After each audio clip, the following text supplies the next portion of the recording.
Hello everyone, welcome back to Hiya Max. I am very excited to have you today. My name is Maxine Mchinguzi, and before we continue on, do not forget to like, comment, and subscribe. I'll be posting videos on Tuesdays and Fridays, and my channel is centered around advice, reviews, life, everything in between.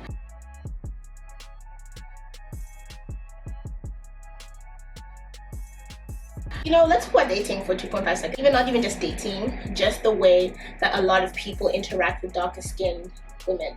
First of all, like the whole chocolate drop, like been there, done that, don't want to hear, don't talk about me like a chocolate. I'm not chocolate. Please, if I have to hear about being called a piece of chocolate again, like I'm sick. Find a different compliment, find a different thing to compare my skin tone to. Chocolate, please.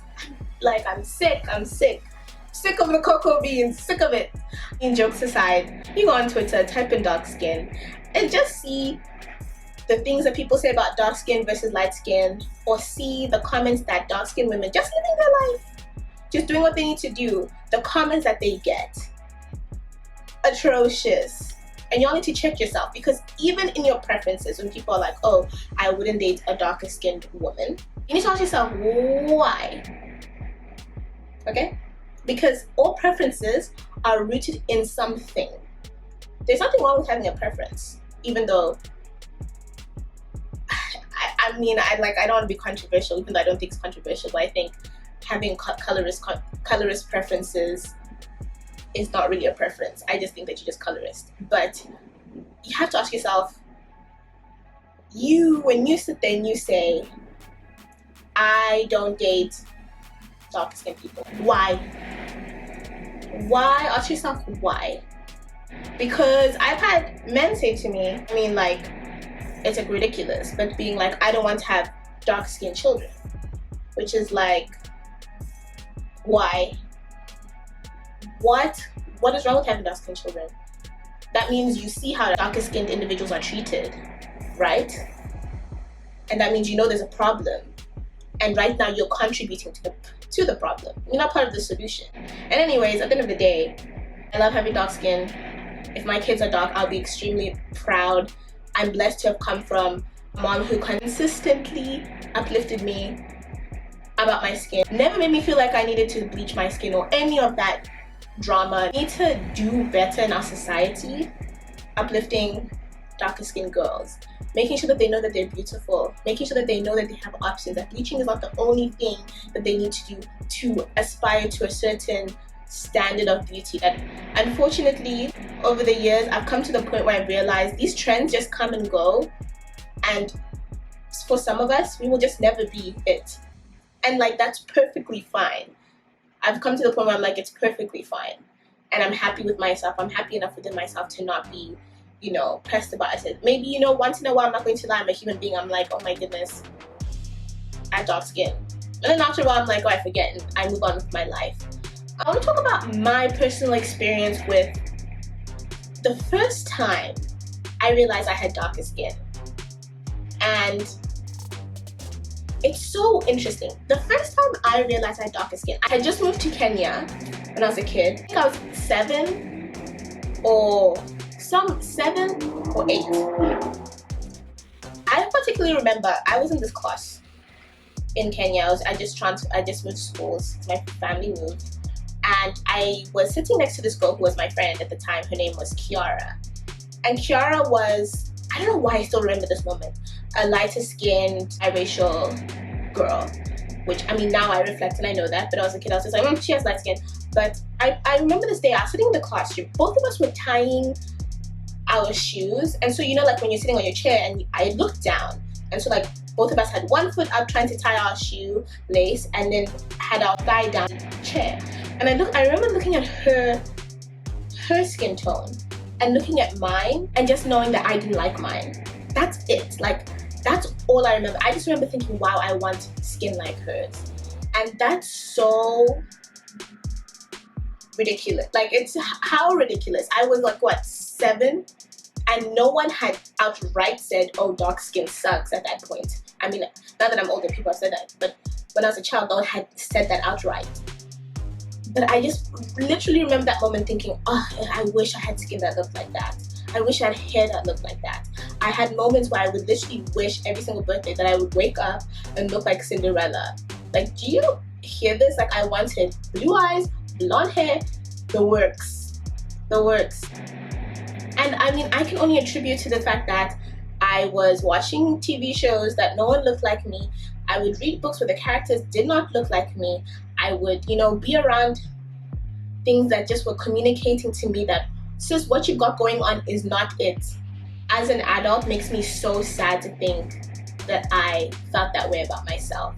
And I don't even think I had the tools to communicate that with my mom and be like, oh, this is what I think about myself. I literally just remember that moment, just looking at her and thinking, she's so pretty, she got such nice skin, and she has such nice hair. And I don't have any of that.